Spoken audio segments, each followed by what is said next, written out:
রাত অনেক হয়েছে, কিন্তু এই কথাটাই বলার যে আপনি যে এখনো অবধি ফোনটা স্ক্রল করছেন, দেখতে পাচ্ছেন সবকিছু, এটা অনেক বড় একটা কৃপা।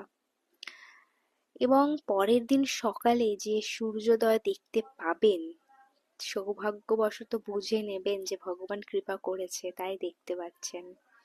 কারণ কালকে যে আমাদের জীবনের শেষ দিন নয় সেটা আমরা জানি না।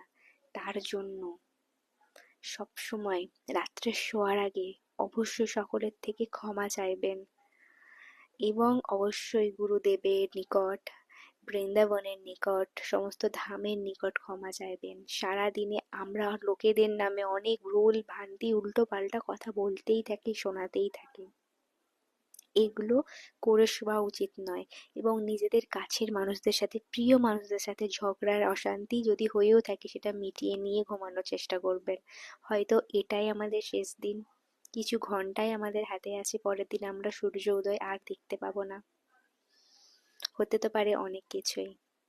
তাই নিস্তব্ধ হওয়ার আগে আমাদের কাজটা গুছিয়ে যাওয়াই ভালো। কারণ আমরা জানি না আমাদের হাতে সময় কতটুকু আছে। এবং রাত্রে শোবার আগে অবশ্যই ভগবানের নাম নিতে নিতে ঘুমাবেন। কারণ ঘুমের মধ্যে অনেকের মৃত্যু হয়ে যায়। তো সেই ক্ষেত্রে সেই নাম জপটাও আমাদের ধরা হবে এবং আমরা ভগবানের ধামে ফিরে যেতে পারবো। শ্রী রাধে।